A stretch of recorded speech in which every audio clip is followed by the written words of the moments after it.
Me. Hello.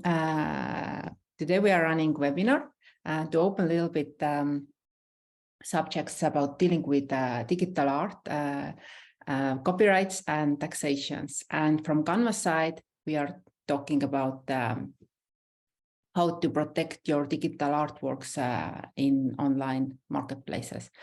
So here we have Sorainen law firm representatives, Gert and Hilary. Hello. Hello, I'm Hilary. Nice to meet you all. I am every day dealing with IP law, copyright, and also some consumer-related issues. And today I am focusing on copyright aspects of digital art. Good morning, my name is Gert. I'm an international tax law expert in Sorainen. Apart from a tax law, I'm also dealing with art collectioners and museums and art intermediaries. I have experience of over 20 years in international taxation, and I'm pleased to open issues in digital art transactions nowadays. And I'm Astrid Laupmaa. I'm CEO and founder of NFT and also physical art marketplace Kanvas.ai. And today's program, we start with Sorainen, and Gert and Hilary will make their part. And later I will talk about how to protect your digital artworks in online. Thank you. Thank you. I will carry on and share my screen. Give me just a second.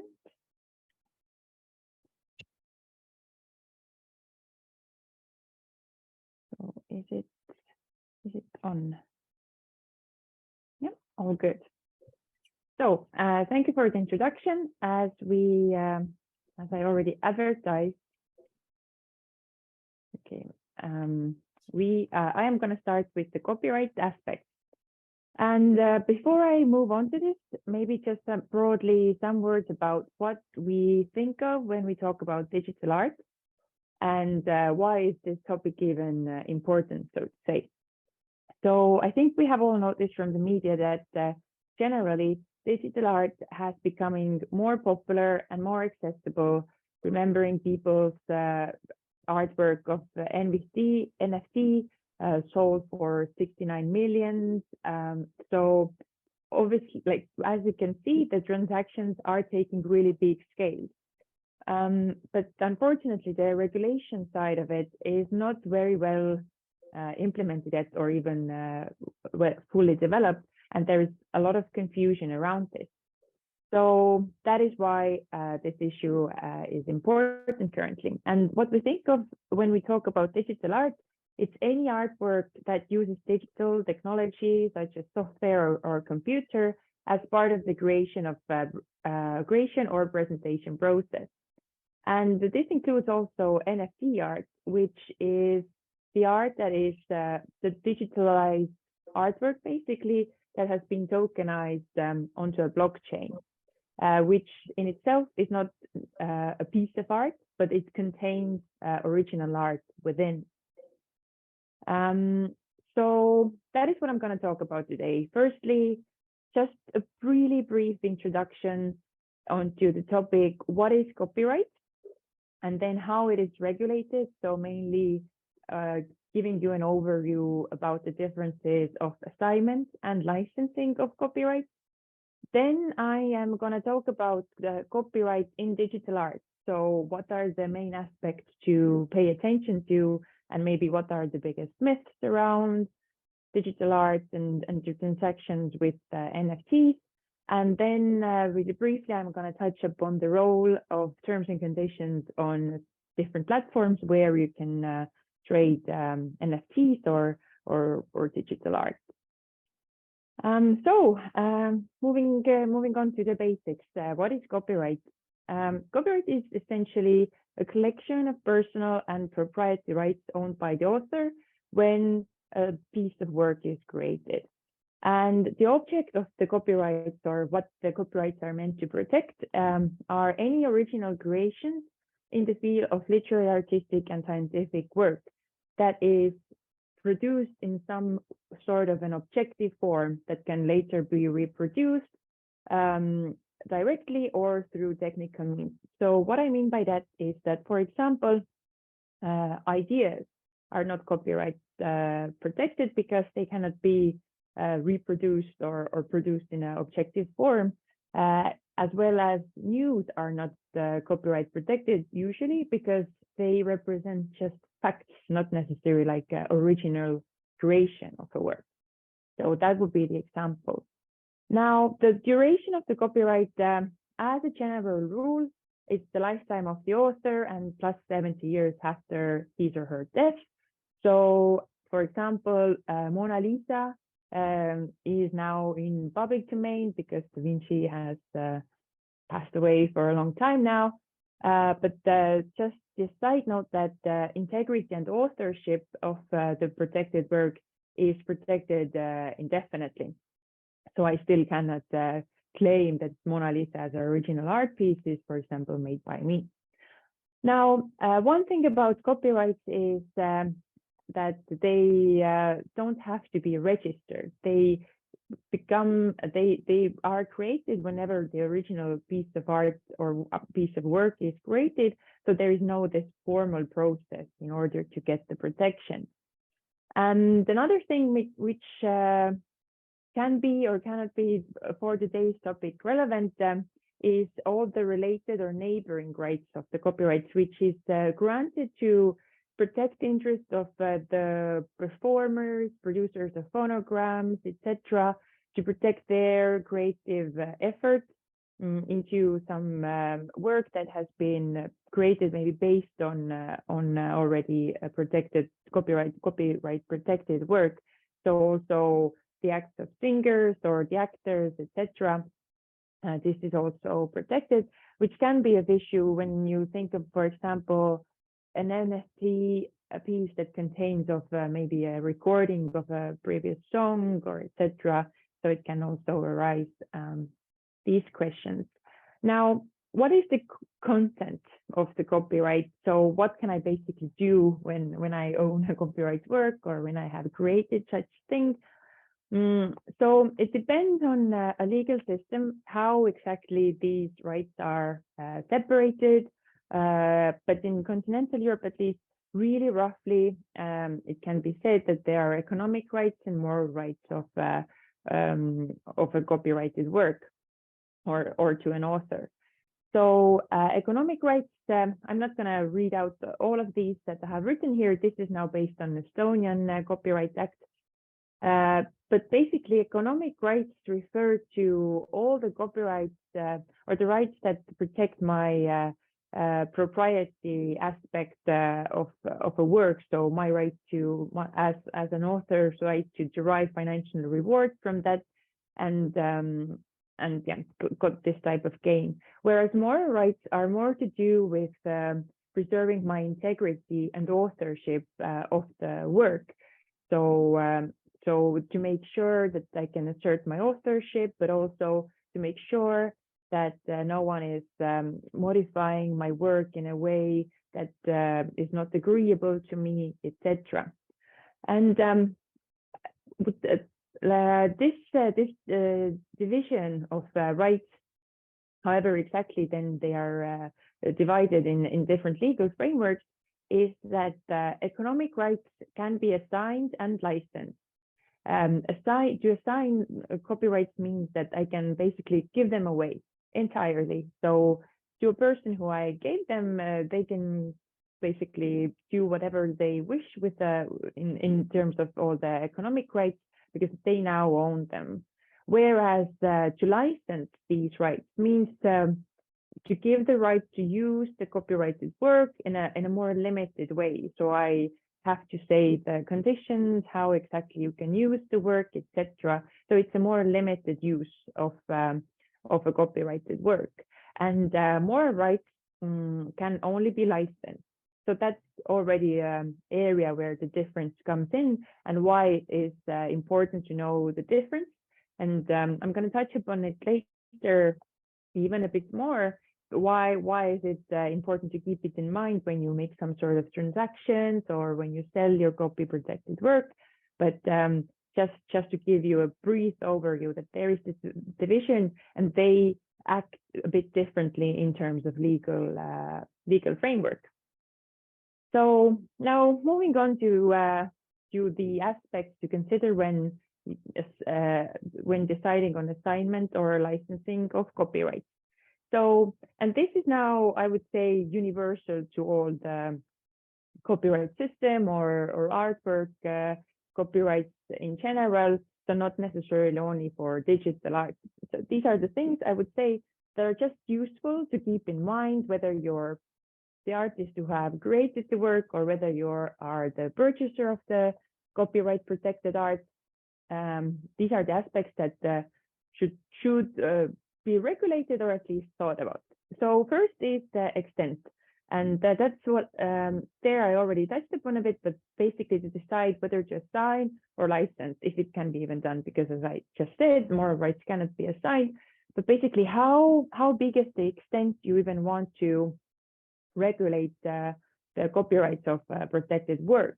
Do you only want to give a limited access to the work and remain the holder of most of the works or most of the rights aspects, or give them away entirely? For example, the assignment and the exclusive license makes more sense if you create the work for someone or for a project, whereas if you have already created the work and you just want the limited use of it and use it yourself as well, then the licensing part could come in. So this is the dilemma a bit. Also the term. So there are two aspects. First of all, it's just the idea of how do you want to limit the use of the work periodically. But there's also at least under Estonian legal framework, there is this idea that or this concept you bear in mind, that when you license the copyrights for unspecified term, then it can be that this agreement can be terminated within 1 year of notice. So it's not so it cannot be guaranteed that when you make like the license for unspecified term, then it will actually last forever. So that's just one thing to bear in mind. Also, the territoriality, it's important to keep in mind that copyrights are territorial as well, but also that can be regulated within the agreement. So, for example, I give you the right only to use this in Estonia, but also it can be said that it's your right to use it all over the world, for example. And the final thing here to touch upon is the medium, which I think is also becoming more and more important when more and more different mediums come into play for exposing your work or other content. Is that do you want it?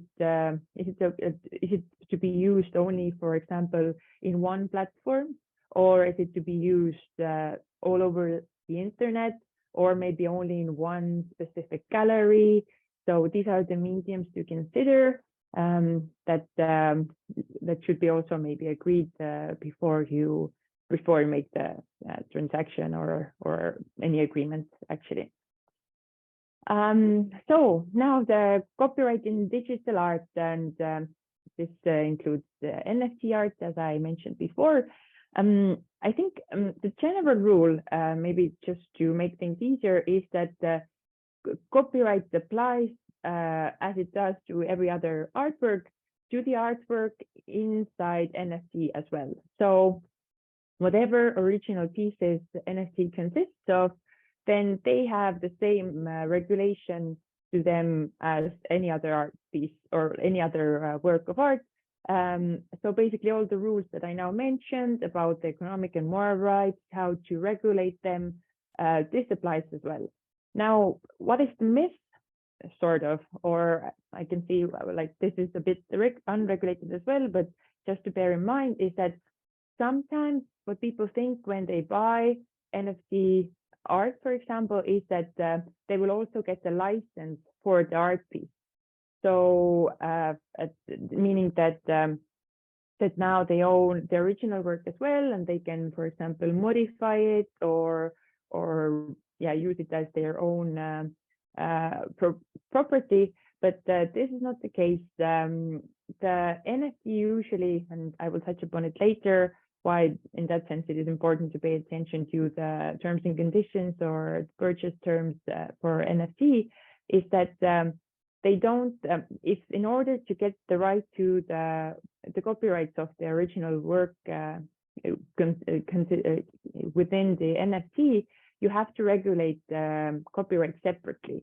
So NFT basically gives you just the property of this particular NFT, and usually with that it comes, and this also has to be said when buying this, the right to display it, so to say, and to use it maybe for yourself, but not necessarily the right to, as I just said, modify it, reproduce it, or monetize it in other ways. So this has to be regulated separately, and that's where the confusion quite often then comes from, that people assume that they get something maybe more when they purchase it, but it also works the other way around, that maybe the person who owns the original work of art within the NFT also doesn't know necessarily what are the exact rights regulated and the rights that are transferred with that. And yeah, so in order to have the clarity on this topic, it's the recommendation to regulate this the copyright aspects of it, but most of all just read also the terms and conditions on, for example, the platform where you're purchasing the NFT, how exactly they are regulating the copyrights. And to summarize the ideas or the aspects that should be considered when dealing with copyright in general, but also like with the digital art especially, is that I will bring out some of the most common issues that are related to this topic. So first of all, I guess the biggest confusion comes from the fact that there are no agreements in place with regard to copyrights. So there is no clarity how exactly they're regulated, and that's where the disputes arise from. Another issue is that there has been no distinction between economic and moral rights in the agreement. So, for example, we have made the agreement that I, as an artist, assign all my rights, and that is the deal. But then, for example, in Estonia, legally you cannot assign your moral rights. So this leaves empty the aspect what is actually going on with the moral rights of the copyrighted work. So that is also an important thing to bear in mind, that when you have to specifically regulate both of these aspects, economic and moral copyright aspects in the agreement. And finally, there's this aspect of the term of the copyright license. As I said, for unspecified term, there's this possibility that it can be terminated for within a notice of 1 year. So, for example, what we have recommended is to regulate the term of the copyright license at least to some amount, for example, for 99 years, or to say that they're valid until the entire duration of the legal protection of the rights, etc. So just to mention this aspect as well.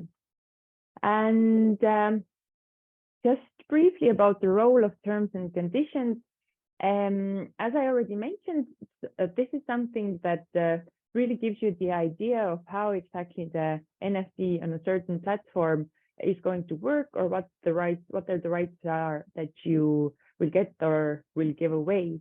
And that these can be really different considering different platforms, but for sure it is something that should be paid attention to be aware of what are the exact regulation coming within the NFT art, for example, that you are dealing with. For example, on Tezos platform, there is object marketplace, where if you scroll down the page and see the terms and conditions, then there it is regulated, for example, that the owner of the copyrighted work or the NFT who uploads it basically will give just a non-exclusive license for the platform or the marketplace to show the art piece, to use it in marketing materials, etc. But it is also explicitly said that the copyright license has to be separately agreed between the buyer and the seller. So the platform doesn't regulate it in any way between the relationship between them. And also it has to be made sure that before you make a transaction, you disclose the license conditions. So and I would say this is quite a common way to regulate it, to leave the actual copyright license to be regulated between the buyer and the seller, not for the platform. But as I said, it can really depend on the approach. And with that, I would like to conclude my part with the copyright aspects. This was really a super brief overview of these things, but hopefully just to open the topics for you when you are dealing with digital art on the internet or anywhere, actually. Thank you.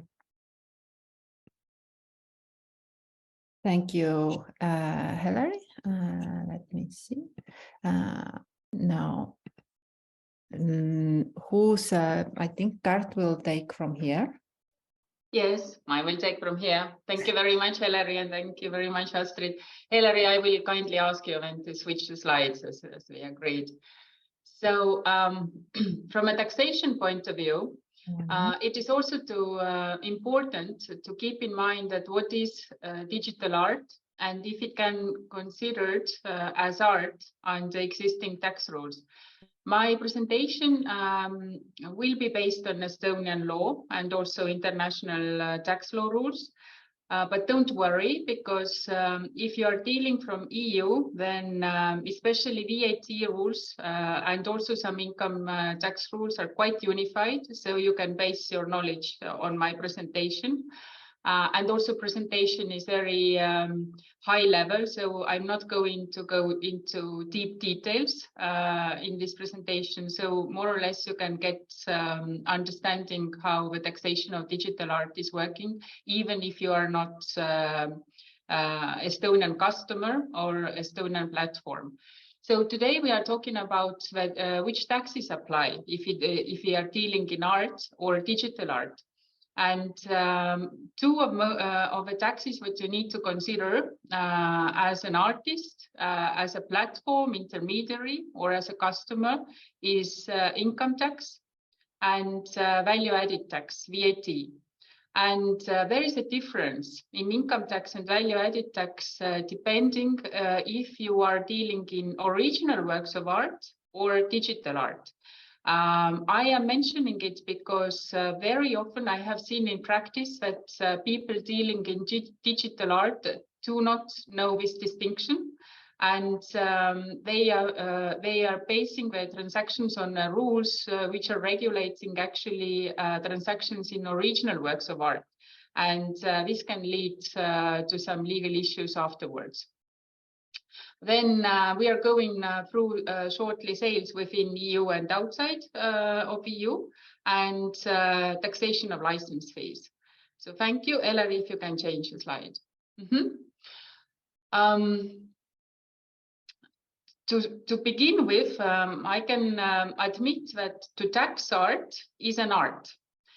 Because it is, as Hilary also mentioned, the legal framework around taxation of art is underdeveloped, and not only, I mean, original works of art has been developed. It's not perfect, but it has. But the new forms of art, visual art, digital art, electronic art is relatively unregulated today, and to draw the principles of taxation around digital art is complicated.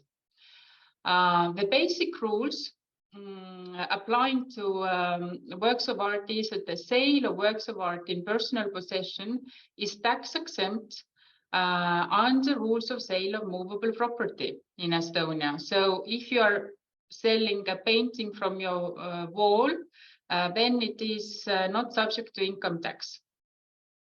However, if you are talking about digital art or NFTs, NFTs are also part of digital art, then such sales, even of a single NFT, might not be regarded as works of art and sale of movable property.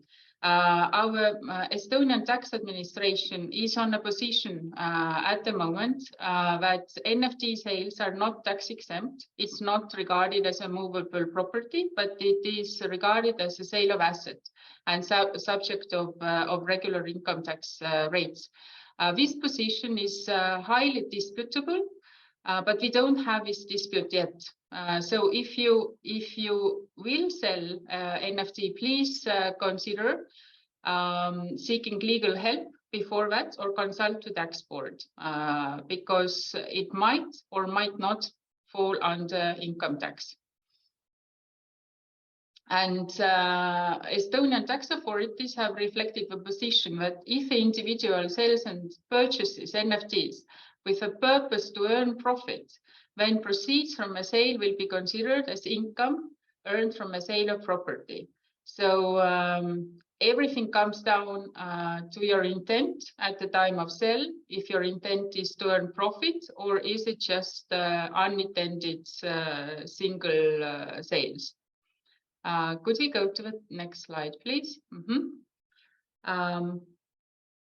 If you're not talking about the individual unintentional sales or customary sales, if you talk about the sale of works of art or NFTs for business or profit purposes, then it is subject to income tax. So any individual or also the company who is creating NFTs or ordering the project regarding the NFTs, then such sales are subject to income tax. For example, if an artist sells creative works for business purposes, or private museums or galleries selling the works of art in their possession, then it is subject to income tax. And art gallery intermediating or representing the artist is paying income tax from their commission. So if you're using a platform, then the platform will be subject to income tax from their commission amounts. Now we come to the second part, which is value-added tax, VAT Act. And as also mentioned in income tax, but please keep in mind VAT and income tax are two different things. But the same principle also applies here, that the casual or unintentional sales are not considered as a supply. So you don't need to add VAT. If you're talking about the original works of art, then there is a VAT special arrangement. It comes from a directive. It doesn't only apply in Estonia, but it does apply in EU-wide. And this special arrangement says that galleries and intermediaries, also auction houses, have a possibility to declare the difference between the sales and purchase price as their turnover. So, for example, if a gallery sells original works of art for 5,000 euros and pays seller 2,500 euros, then the turnover is 2,500 euros. And to this 2,500 euros, they need to add VAT if to record it as their supply. But please turn attention that this special arrangement is only applicable to the original works of art. And original work of art is defined in the Council Directive as a work of art executed entirely by hand. It means that digital art or NFTs are not original works of art. And this special regime, which is usually applying to the galleries dealing in, or intermediaries or platforms dealing in original art, does not apply to digital art. Digital art platform needs to record all the purchases in their accountancy, and the turnover is calculated from a total amount. There is no special regime applicable to them. And the sole exemption from this work of art executed entirely by hand is photography, which is taken by the artist. It's original work of art, signed and numbered, and limited to 30 copies. This is the only exemption which is or might be in a digital form. So, Hilary, if you can change the slide, please. So, how does VAT apply on digital art? So, as I mentioned in a previous slide, NFTs are not original works of art in terms of VAT Act. And this is quite unified view in European Union. And I can assume that also globally, the tendency is that NFTs are not considered original works of art. And NFT sales provide a new owner with access to digital files.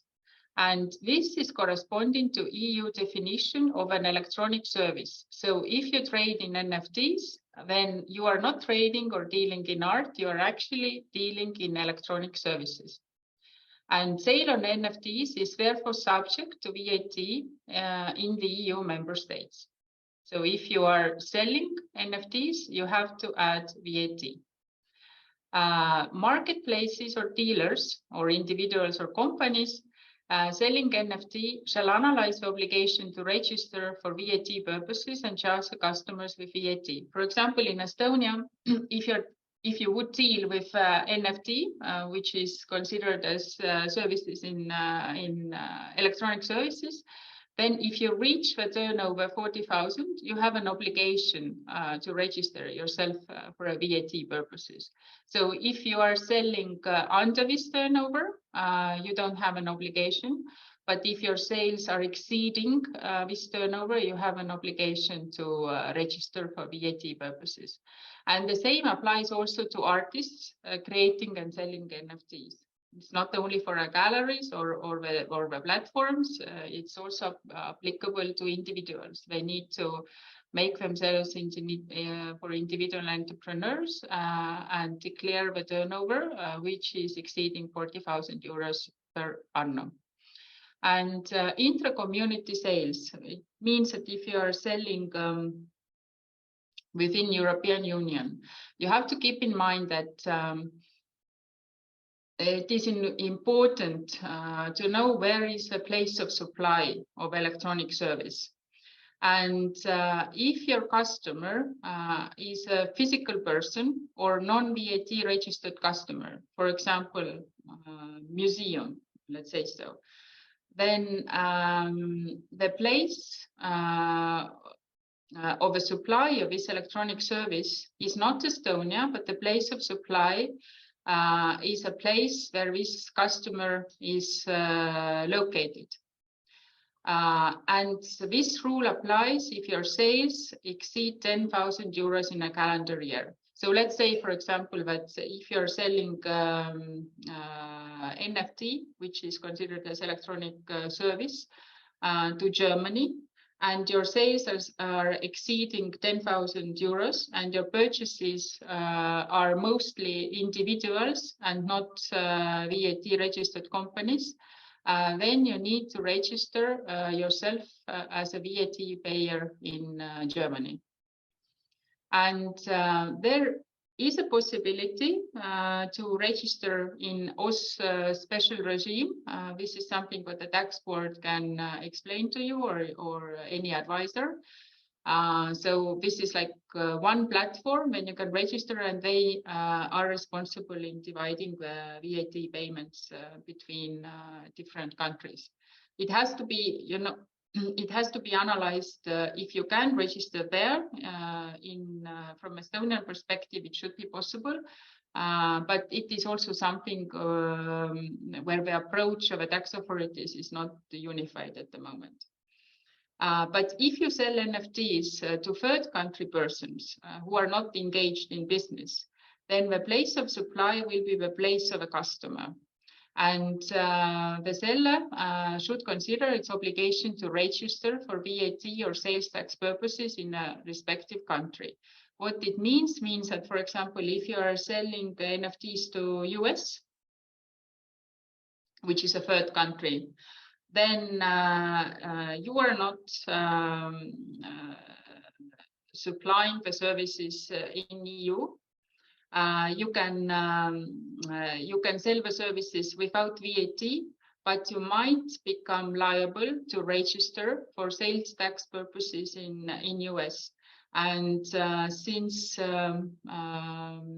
summer this year, I understand that at least New York has required that sales tax needs to be applied to NFT sales. So US is also basically taxing NFTs with sales tax. Elari, if you can change the slide. And if we move off from income tax and VATs, these principles, of course, apply to license fees, but I just wanted to turn your attention to taxation of a license fees. If you receive any income as a natural person from independent professional activity, for example, you are an artist and you are providing different artworks, also in the form of NFTs, then such sales are taxed as business income. If you are an author or an artist who is not registered as a sole proprietor, and you are engaged in creating some new work under somebody's order, for example, you are participating in some project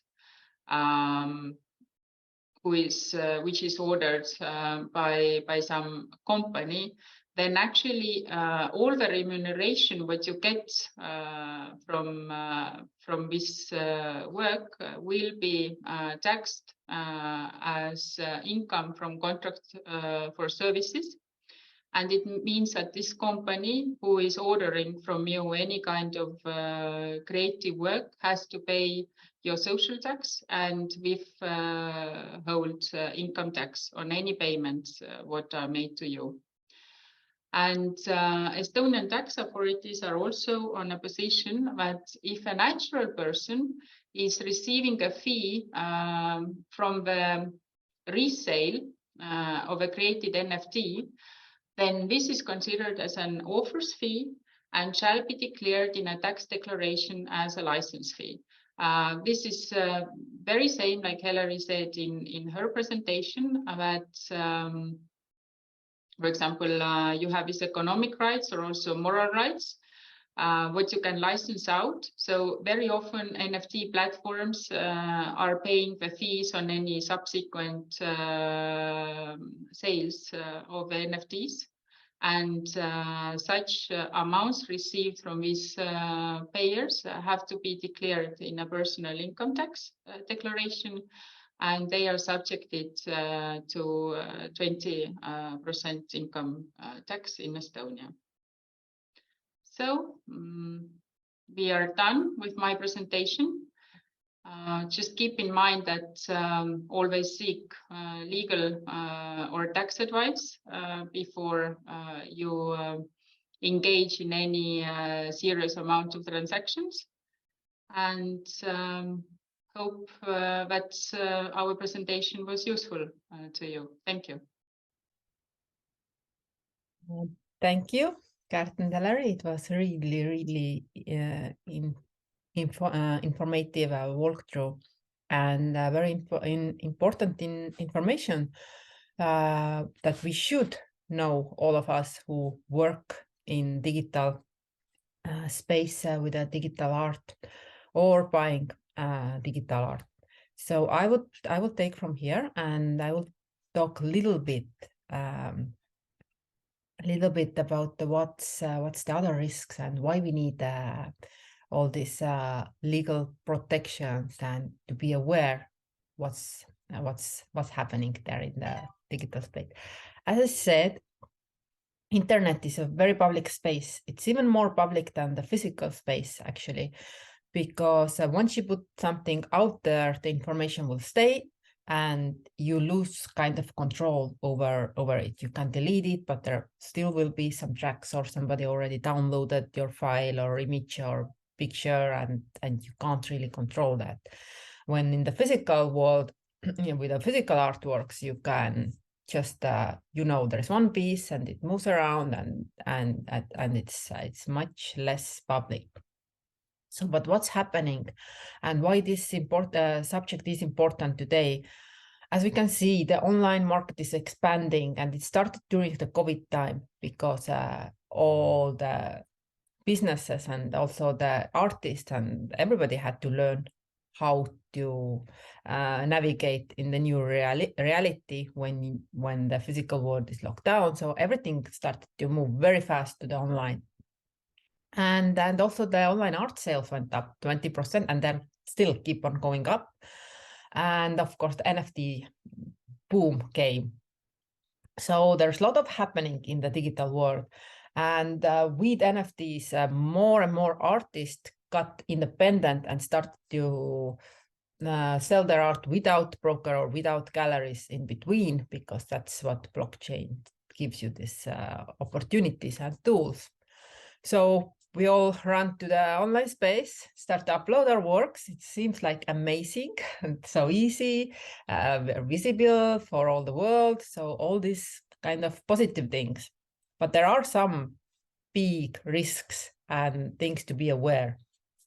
First of all, NFTs. Well, I'm talking about NFTs, but it's actually, the risks and all the information that I'm sharing, it's also not only to NFT, but any digital artwork. Why I like NFT and why I'm bringing it out, because NFT is a really new technology that gives you some more protection than just to sell your digital work without blockchain. And what it gives, NFT can be a digital certificate for your physical work.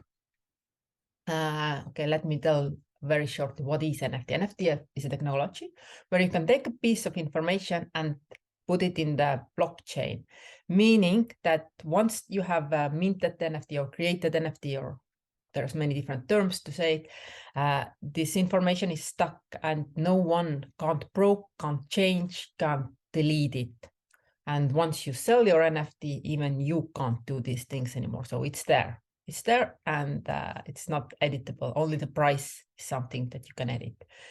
And so we can see where this NFT came, who was the past owner, what was the starting price, what was it created. So all this information will be visible, transparent for everyone. So yes, a lot of artists are using NFTs as a digital certificate for the physical work, because they can write all the information there and the certificate stays, and it's really very good use case. Another way is that it's transparent and it's easy to trade NFTs with a crypto wallet. You pay with crypto, you just move the NFT to your wallet. So it's really easy to trade. And then the transparency that I already said, that you can see where it came, what was the price, who was the last owner. And also the one thing why artists really like NFTs, because they can add royalty fees there. Meaning that, let's say in the physical world, once you sell your artwork, you get your part, you commission, and then this artwork starts to live its own life, and it goes to the secondary market or makes many rounds, and the price can go up, but the artists don't benefit from these sales anymore. Oh, they only make the money for the first time. So NFT gives this royalty option, that every resale, the artist will still make the profit. So, and no one can't take or cut the artist off. And that's a really, really big game changer for the art world. So that's one thing to really consider about selling your digital artwork as an NFT format instead of regular prints. So the facts. So yes, the NFT boom, we all know, and I think majority of the people, when they hear word NFT, they start to image these monkeys and like random, I don't know, memes and picture. But again, I say the NFT is a technology. And yes, the fact is like 85% of NFT on the market has zero value during the next 5 years. And the other fact is like collectors are investing only art that they believe has value. So if you imagine yourself being a collector and you want to buy something, there are two kinds of collectors. The collectors who buy because they like something, they have like emotional connection with this artwork. But there are also collectors who invest in art, and they are really choosing very carefully where they invest, and their goal is to later to sell it in secondary market and make profit out of this artwork. And that's really key points. And if you think where these people go and how they pick the NFTs or digital art to invest, so yes. So where do you sell? If you are an artist and you think about your target group, the collectors, where do you go to sell your artworks? When the NFT thing started, or the digital, everybody went to the OpenSea. It's a big market leader, but there is wild, wild west. And I know that the majority of the NFTs are either fraud, made by random people, no artist at all. They're like everything happened. So as a collector, I wouldn't go there because I don't have any guarantee. And there are so many cases when somebody stole your identity, stole your artworks, made screenshots or downloaded the image and made new NFT and made a new account. And there's like no laws protecting this artist whose content has been stolen. So why artists are going and minting or uploading their works in these spaces? Because it's easy, it's popular, it's accessible, it's low prices. That's the thing. And the other space like that is like Instagram. As an artist, loads of artists are uploading their works there. Also, I have an Instagram account, but have you read the terms and conditions? And at least before there was for sure this kind of sentence that every image you upload to Instagram doesn't belong to you anymore. So you kind of lose the rights. Instagram will own your work. So so we start with the risk. So really, it's so important for the artist to read the terms and conditions. What's the game in that place where you upload your works? Do you have any rights? Do the marketplace is taking some kind of responsibility, or what's happening? Who can upload their works as well there? Because if everyone can upload, is it really easy for collectors to make difference? Are you a real artist, or are you just started your digital artist career today? So it's really important not to run only because it's available, it's cheap, it's easy access, but know your rights. So all this like, I don't know, 15 pages of terms and conditions, it's worth your time.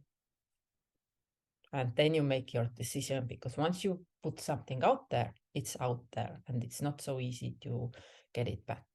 That's the one thing. Another thing, and this is for all digital works, either photography, prints, graphic prints, whatever you put in online. What's been happening a lot is like also in home pages, not only the marketplaces, but also in the private home pages have been this kind of cases that somebody will download your work, saves the image and copies it and takes announce it as it's his. So how do you prove that you made it first? So copyright your work. And Hilary and Gert gave quite good information about the copyright laws and how you will be protected with that. Another thing, okay, you copyright your work, but still somebody screenshots your image and makes the equal. So how do you protect yourself? If you have your rights, you can go to the court, you can kind of fight against this. So you need a history. So keep the files and history of your work with the dates and organize. So you have proof that you made this work. Also, one thing that you can use is watermarks that you can add like your personal signature, like or something to the image. And about the watermarks and all downloading solutions, I don't know how many and which marketplaces are offering this solution, but some of them offer only solution. You have to upload high-res work, and this high-res image will be as an NFT because the buyer wants to see it in the big screen. Also, it kind of needs to be high-res. It's better, but there are also like solutions where you can upload the high-res file, but the platform will show it as a low resolution until somebody buys it. So it means like if somebody wants to steal the work, they can't download the high-res file. You're already protected from the tech side of this marketplace or platform. That's another thing to really think about. And of course, the very good thing about internet, even though we have many risks, there is that you can now communicate with your audience. Everybody, you can make your channels, Twitter, Instagram, whatever social media channels, and you can communicate with your audience. So say out loud, okay, I mean that this work, this is my, so communicate and announce that you made this, you made that. And so not only uploading your work, so everybody knows, okay, there's something new project coming out. So communicate. So you kind of leave the tracks that you did that, you did it then. So it's also useful in the future when you will have, or I hope none of you will have, but if someone will have a fraud cases or someone tries to steal your content. And I go a little bit more, some points about security. A part of that piece, if you upload and you deal with your crypto wallet, let's say, choose wisely your internet. So don't go to the, I don't know, McDonald's internet or some very public space to log into your crypto wallets, because it's very easy to steal your crypto money and hack into your computer. So don't lose your passwords anymore. Keep your passwords. Use secure internet. And also ask advice, because you don't have to know everything. So ask advice. If you have, like, let's say, common like group projects, and there are more than one author or artist, then there are extra cases for authorship and how to protect. So go and ask advice from professionals. It's really worth the money and the time and the investment to have a professional advice and support, and also the technical matters. So if you don't know, just go and find someone to advise you in these matters, because it's important depending on your project. So thank you. I hope you got a lot of new information that you didn't know before. I hope this webinar was useful. And of course, you're welcome to connect with either with Kanvas or with Sorainen from the Legal Matters. And I wish you a great rest of the day. Thank you. Nothing to add from my side. Thank you very much for whoever this webinar is reaching, and thank you for your input also on the risk side, Astrid. Thank you. Yeah, thank you, Astrid, and thank you everybody who is listening. And I think it was a great initiative, and thank you very much for inviting us to speak on this. So thank you.